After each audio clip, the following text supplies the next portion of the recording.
For the last several years, as I've been so fortunate to work with boutiques one-on-one and in small groups and to coach them along the way, one of the topics that I personally find the most joy in talking about, because I feel like it yields the biggest results in the change of a business, is actually not even really business related. It's actually mindset related. I have been surprised so often in my own life and in the lives of others that have actually implemented mindset strategies along the way, just what a huge difference it actually makes. You know, you can have the most successful business in the world, but if you aren't enjoying it and you don't feel good about it and you feel a lot of anxiety about where it's going, is it really worth it? Or do you feel like you want to build a business of whatever size, but you want to actually enjoy it along the way? You want to feel like you are living and doing what you are meant to be doing here on this earth. And that's where I feel like this practice of just mindfulness and mindset accountability and daily habits really comes in. So today on the podcast, I couldn't be more happy to explore this with an actual boutique owner who I have been so fortunate to know and to work with for several years. Gretchen Hilley is a dear friend of mine, and we have an awful lot in common, from being in the Western industry to her being one of our very first OG Boutique Hub members. Today, Gretchen's going to walk through her journey of highs and lows in the boutique business as she started and launched and grew her business, Rolling Ranch. But she's also going to talk about the highs and lows of live selling and bringing on staff and then not having staff and then finally bringing on her husband today. You know, the last several months, as I've run into Gretchen at markets in different places, I've noticed a big change in her. She has such a glow about her and a light about her, and she seems so much more peaceful and content with where she's at and knowing where she's headed. And so today in our conversation, you're going to hear her unpack this and share how much her mindset really has played a huge part along the way. So I couldn't be more excited, you guys. Meet my friend Gretchen Hilley, the owner and founder of Rolling Ranch Boutique, as she talks about her journey.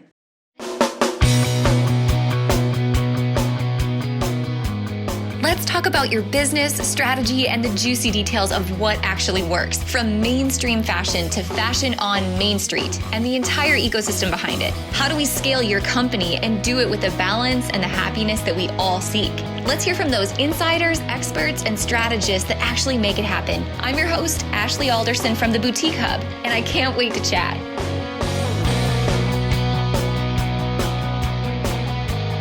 Hey guys, welcome back to the show this week. We have an OG boutique member in the house. Gretchen, I'm so pumped you're on the podcast.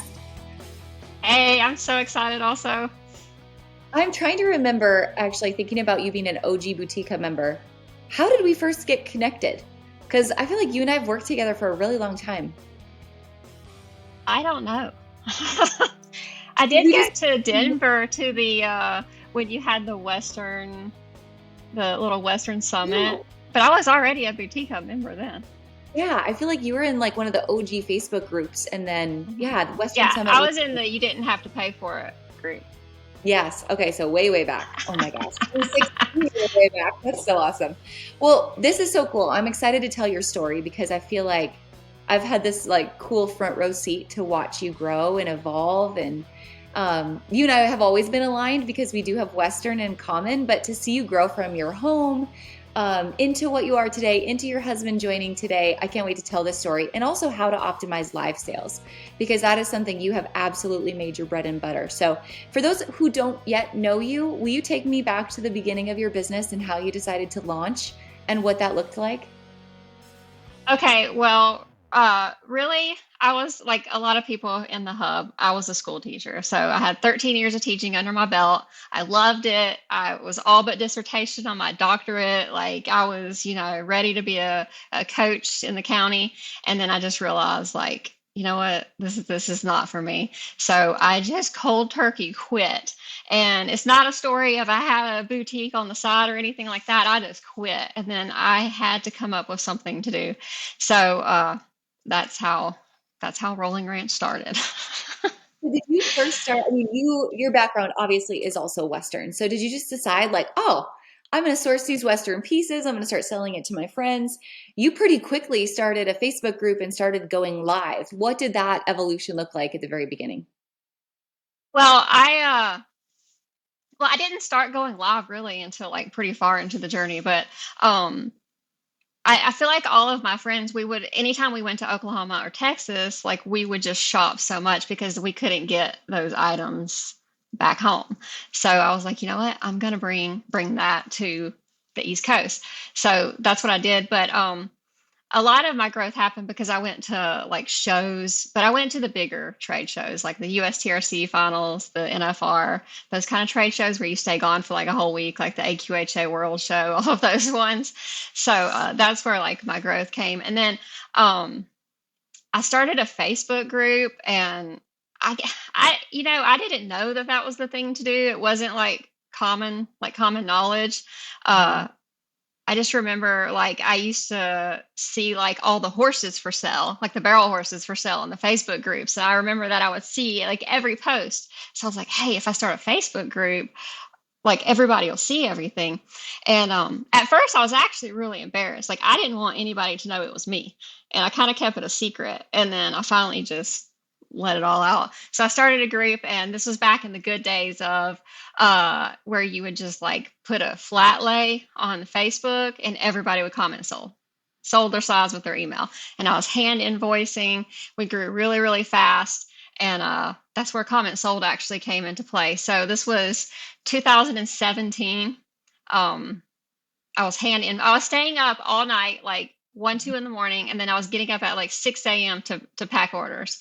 And I was like, I have to do something. So I was scrolling on the internet one night and I ran across this website called Comment Sold, and it changed my life. You were one of the very first boutiques who got on Yeah, so comments. So, yeah, yeah, talk to me about that.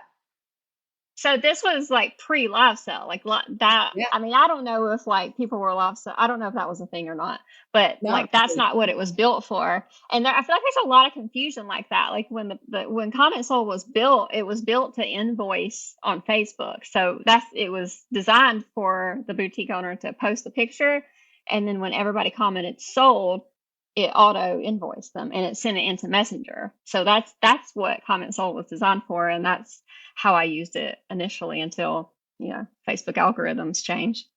yeah. You've really ridden a lot of those waves of the algorithm changing. Talk to me about your decision because I remember at the time you were doing that and then you started to work with Jansen and have some models come in and model clothes for you. You were still very behind the scenes with the brand. Like your face was not front and center. How did you make the switch? What was that like to all of a sudden start going live, you going live, and then also you starting to model and also be the face of your brand? How did you get to that point? Well, things were kind of going downhill a little bit. And I mean, my photos were beautiful. I think really I wasn't putting in the work is I think it wasn't the fact that I was using modeled photos. I think it was just like I wasn't putting in the work. And I remember just like taking like not a selfie, but like, on the little ring light stand, a picture of me in a little mustard blazer. And I made a video to go with it. And I just posted on Facebook because like everything had changed at this point. This was already back to where like you couldn't really get comments sold, like people to comment sold on Facebook anymore. Yeah. Um, so I posted this video and picture and they just went crazy. And that's when it hit me. I was like, oh, they want me. I have to insert myself back into this business. Yeah. So I started doing all the videos, and I actually didn't jump on the live wagon. I did fit videos. So I would post the fit video on Facebook, it would link up to the app, and then it would be like connected to my products, just like how the live sale videos connect. But I was still a chicken to go live. I didn't go live for a long time. I think there's a lot of people who could probably relate to that. What tips would you have for someone who's like, oh man, I know I should go live, but I don't want to? How do you get over the hump and make it live those first couple times? Well, uh honestly, I think when we tell ourselves things like, "Oh, well, that's not my personality. Oh, I can't do that. Oh, I'm too shy. Oh, they don't want to see me." That's just negative self-talk, and we can create ourselves into the person that we want to be. Like yesterday, we don't have to be the same. I mean, today we don't have to be the same person as yesterday. We can change the person that we are by our thoughts. And, Yeah. you know, you knew me 3 years ago. I'm a lot different than I was then. Yeah. And so, you just have to make it an effort to become the person that you want to be. And if you want to be a live seller, then you just do it. You just go live. Yeah. Talk to me about that because I think about back when you were even still in Georgia, right? And or Georgia or Alabama? Where were you from originally? I'm from Alabama, but we lived in Georgia. That's where Okay, Casey's from, that's fine. my Oh, husband. okay. So back when you were there and you had the business in your house, and even when you were like, do I want growth? Do I not want growth? Like you did go through quite a period of your life where you second guessed a lot of those things of like, what do I want? Who do I want to be? What did you do? Because you are very different today than you were then. And this like growth that you've had like as a human being is beautiful to see. What helped you get there? Was it books? Was it practice? Was it habits? Or what do you think in the last 3 years has helped you to become just this like shining light of a human being that's much more confident in what you're creating? You know what? I was going to bring my book that you gave me. So I was in the OG, or not the OG, but one of the OG, not masterminds, boutique. What was it called? Boot camp. Boot camp, boutique boot camp. And it was like before retail boot camp when it was like face to face and we zoomed in with Ashley. And she sent me a Brendan Burchard book. And that was like my first, that was like, oh, do you have it? And I was like, yes, there you go. There you go. I recommend listening to that one on Audible. It's hard Yeah. to read.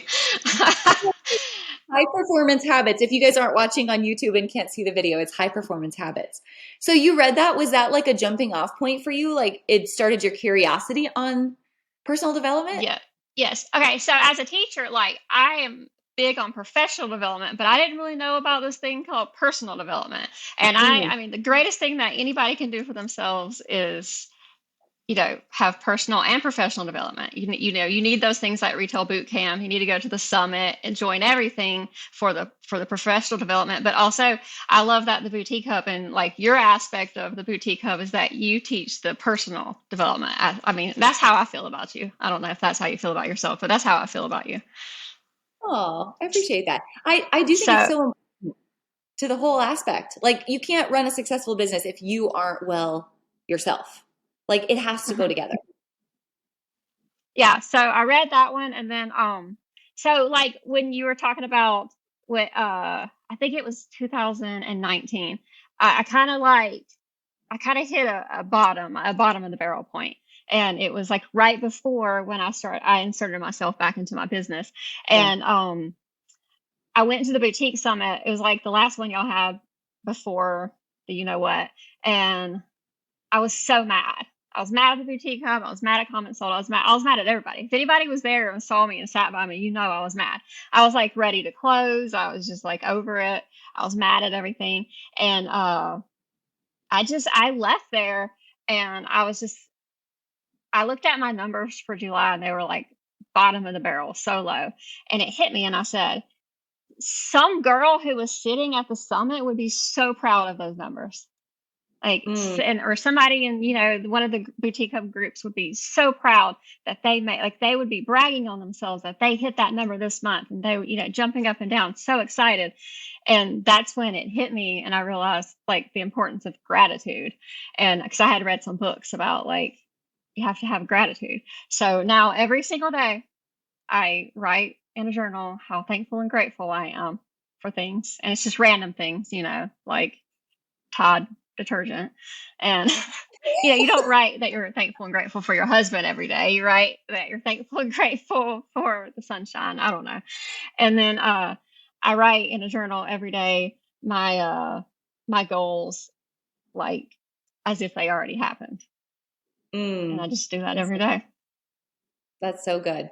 And do you see like, I mean, can you kind of track your progress even looking back? Like when I started to implement these habits and take care of myself and believe in myself and who I am and who I am becoming, that everything else started to change. And it probably helps you manage just this part of business, the highs and lows it's always going to be there. but how you manage Mhm. it shifts when you're taking care of yourself. Oh yeah. So I after that July where it was so bad to me, I wrote my goal, and it only took like it took 1 month and I was back to normal. 2 months I had hit a great number, and in 3 months I hit that number that was so huge to me. And and I was like, this is magic, you know, because it only took 3 months of me saying I am this, Yeah. and it manifested into my life. Yeah. Oh man, that I just love that. I could even end the podcast right here and like that would be done. Enough. Oh my gosh, because it's so impactful. And so let's talk about how that transitioned into your live selling because I'm a big believer how you feel, like the energy that you're experiencing within yourself is how you're going to portray everything that you're selling.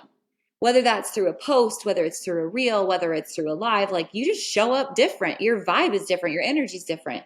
So after that point, you started to go live more often and I'm sure show up differently. What did that new routine look like for you? What did your new business model look like once you started to do more fit videos, go live more, put yourself in front of the camera more often? What did that business model look like? So I still stuck to my guns with the fit videos. So I made a fit video for every single item, and I just my customers expect a video. I mean, I don't know if that was good or bad, but they expect a video. And I'm very honest. I'm like, the shirt clings to your muffin top, or, size up, size down, whatever. And I'm very honest, and they love the videos. So I was still making videos, but then I started to add in like going live, and I was just kind of like re-showing stuff, and it just helps. And Yeah. I don't know, it just does something. It's magic. It just helps. And then you build all these friendships, and everybody wants to come hang out. And even if they're not shopping, like at the end of the day, who cares? Like they're just there to hang out and talk to you. And if that made their day, then Yeah. that's all that matters, because like people are going to shop it later. It's about just showing up and hanging out and just having fun with people. Okay, are you a planner like I am? I know we've talked about planning and time management and getting more done and being a CEO versus an entrepreneur in your day. But are you really ready to get more done? This is your last chance to grab a 2023 Boutique Boss Planner complete with boutique owner checklists, tracking information, how-to guides, including our 4-part to-do list. You guys, I know how hard it is to run a business, to have a life, to have kids and chase them to sporting events and all the crazy things that we all try to squeeze into each and every day. And I just want to make sure that you're starting each day on the right foot. And that's why the boutique planner was invented, to get you all the tracking, to get you all of the notes, to get you all of the daily to-dos that you need in order to run a successful business in one place. So here's your last chance. Grab the link in the show notes or head to boutiquebossplanner.com to grab your last chance at the 2023 Boutique Boss Planner. It's really building the relationships with people that makes that community. And because you're the center of it, it's what makes you different from every other boutique out there. Like there can be a million other trendy, affordable online boutiques. There can be a million other Western fashion boutiques, but there's no other Gretchen. Yeah. There's no other person that can present the way you can present. So fast forward to today and where you're at today. What does your business model look like today in terms of how often are you going live? How often are you doing fit videos? Where do you launch products first? That sort of thing. Well, so I'm in the mastermind with Ashley right now, and I've learned a lot from the other people in the mastermind. They're amazing. And I had like a huge life changing event in November, and my dad had a heart attack, and it made me realize like I have to create a business that works for me. And I told y'all in the mastermind, my goal for 2023 is creating a business that works for me. So I actually like kind of nixed the fit video. I still do a collection launch once every 2 weeks, and I'll make fit videos for those items. But it's like maybe like 30 or 40 items. That's like I was doing like 100 fit videos a week. Like I was exhausted, and yeah, and so I'm just doing that, and then I have Jansen from Denim and Velvet. She photographs everything else, so everything else gets photographed by her. I just insert it into my product page, and then we go live with it. So that has like really saved me a lot. And some people are probably thinking, well, how are you, building a business for yourself that works for you if you're having to go live every day? Well, for me, I mean, like, I see it as something that you can take with you because I see all these girls and they take a suitcase full of live items to the beach and they Yeah. take, to the mountains or on vacation or whatever. So I see it so differently because to me, I was married to fit videos. Like I was tied to that. And I stayed at my warehouse so many hours a week. But now, like if we wanted to go snow skiing, take an extra suitcase full of clothes and we go live at night. Yeah, I love that. I love your motto, building a business that works around me in 2023, because I think a lot of people have gotten burnt out from Hmm. going, whether it's from going live multiple times a day, every day, and them being the only model, or doing fit videos and being the only model. Like you've done such a great job of building a community around your brand and building relationships that you're still the center of your brand, but you've also introduced these other models that people trust and other methods of purchasing that people trust without it completely draining you. Yeah, and it also hit me that like there's so many new customers that are always coming in and people are always dripping out of the bottom. And I was like, wait, if I just introduce people, models, and then myself as the live character, then these new people don't even know I'm the owner of this thing until I say it or they watch a live. Yeah. And they're not going to know any different. It's Yeah. only my OG people who are concerned about Gretchen didn't make a selfie of herself in that shirt, So all these new people come in and they don't know any different. So I thought I'll just build the Yeah. business that I want. That's so good. I love the fact that it's so fluid, that you can make it what you want. You can change and evolve. I think a lot of people are scared of that. They're scared Hmm. of making a change because they think someone's not going to love it. But that's a good point to remember. There's always someone new coming in. Let's talk specifically about your live sales for a minute. Talk to me about your live sale process. What do you do at the beginning of your live sale that you feel like helps people really engage? What keeps people engaged throughout the video? And then how do you try to end each live video? Well, I've added my husband and his siblings. They call him special teams because he's in there for.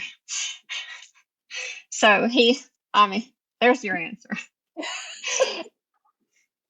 No, but really, he just causes chaos. Like I'm like, hey, I'm Gretchen, the owner of Roller Ranch Boutique, and he's behind me doing something ridiculous or telling them that I'm his assistant or just whatever. So yeah, that's how we started. It's a whole new level. Okay, Yeah. back. So your husband, and he is such a character. How did you decide and when did you decide that he was going to come join you in the boutique? And did you have to talk him into going live with you, or what did that conversation start as? Oh, he loves attention, so the live thing is not an issue for him. He's special teams. Um, uh, he has always been my biggest cheerleader, Yeah. and he helped me at one point. uh Oh, we never talked about the fact that like I never had employees like for so long, and I did this by myself. Like it was way too big and me by myself. So Casey would go in and he would ship orders at 4 a.m. and then go shoot horses all day long. So he was always my biggest cheerleader and always there to help. But once I hired employees, he dwindled his way out and he didn't want to work at Rolling Ranch. And recently we just had we just had a talk and I mean I guess this is really personal, but I said, you know, I need help. And I think sometimes our husbands and dads, like they don't realize what we do. That, I'm running this really big business and I'm still taking my kid to school and picking them up also. And, I think that sometimes that they don't connect those dots like we do. And they don't mean bad by it. They just don't connect those dots. And bless his heart, he's so sweet. He just kind of teared up when I said, Can you take our kid to school for me? And he said, he just started mentioning, he said, one time you offered me a job and I didn't take it. And he's such a hard worker. He's the hardest worker I know. And I finally said, don't you want to rope? Don't you want to not work all day long?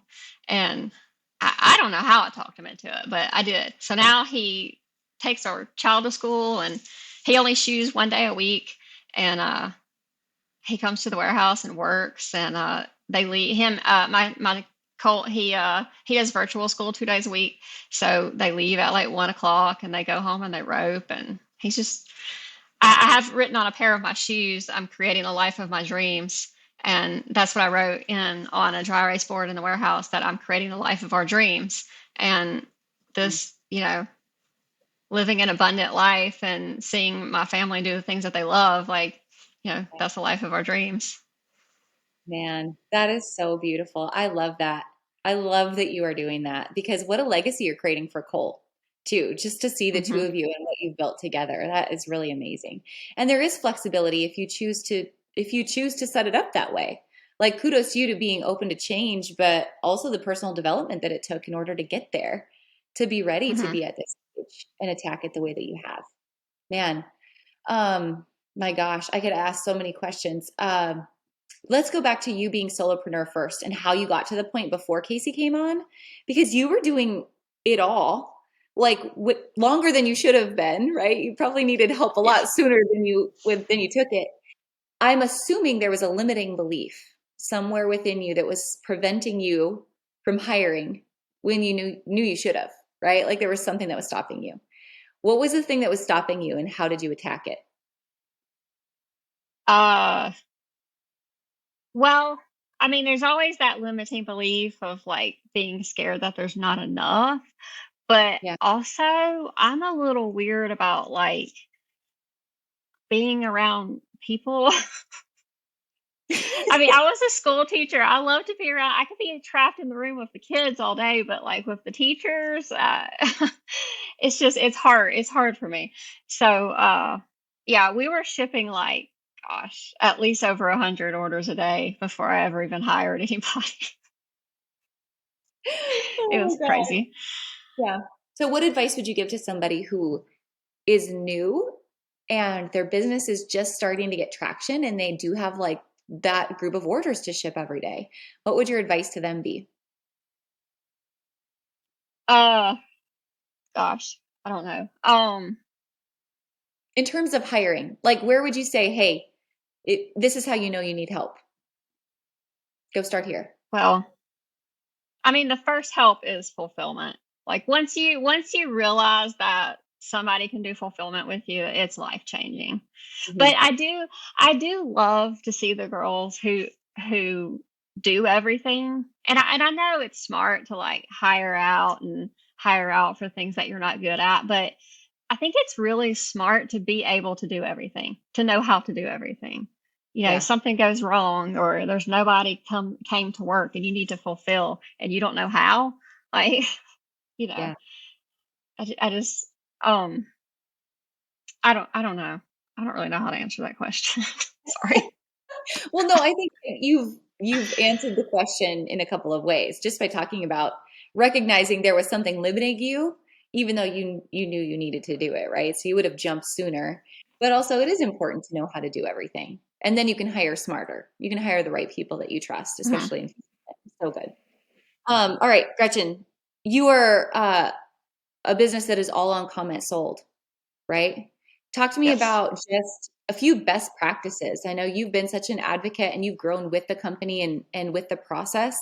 Um, what are just like some best practices with comment sold that you feel like you're utilizing now that you really wish other people knew about if they're also using comment sold?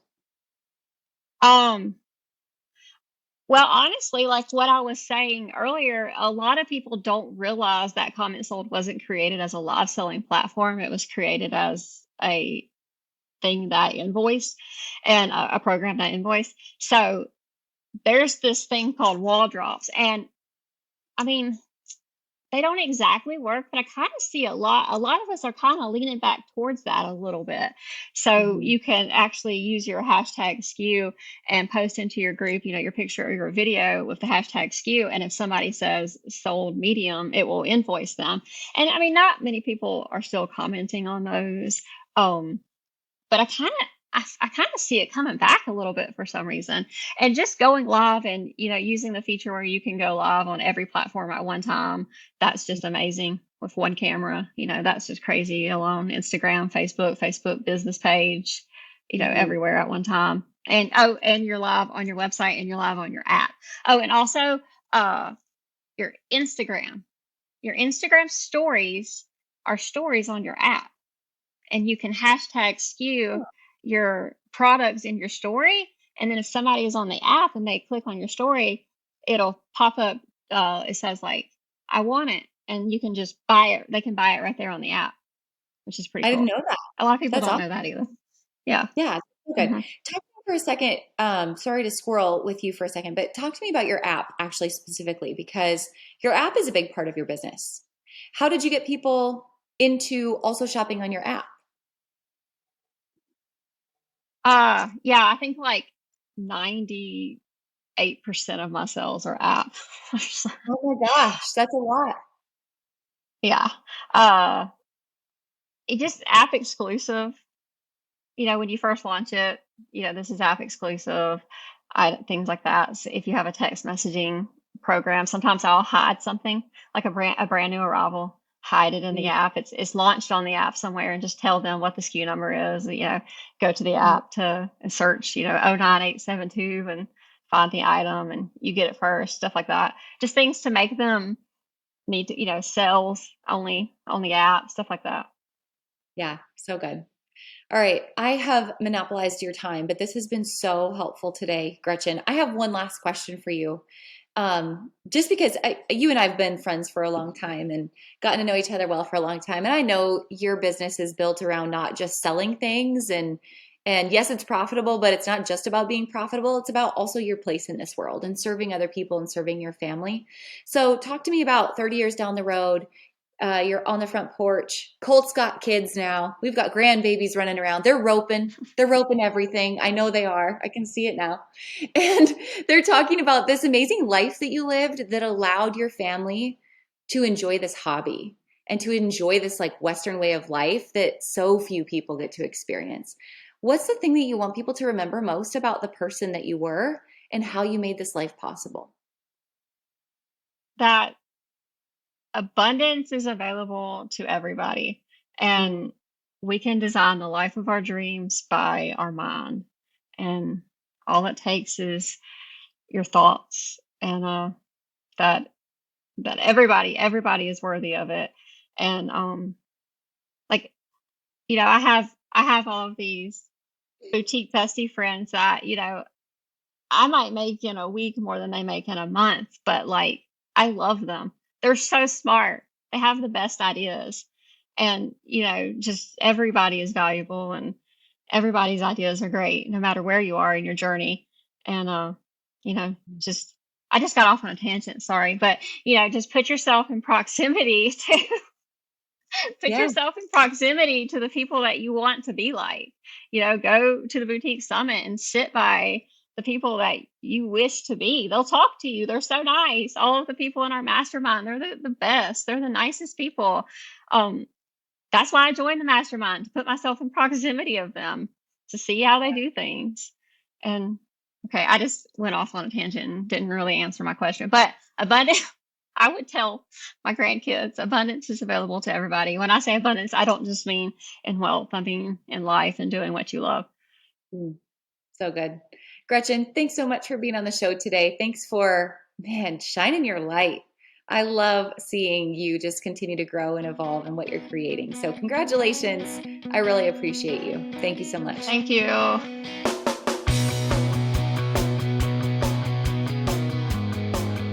Hey guys, thank you so much for listening to this episode. We hope that you loved it. Don't forget to hit subscribe and leave a rating and review down below for a chance to be one of our featured listeners each and every week. For more information on our spirit of community over competition and how to access complete show notes and bonus downloads from our guests, head on over to theboutiquehub.com and join the community. We'll see you next week.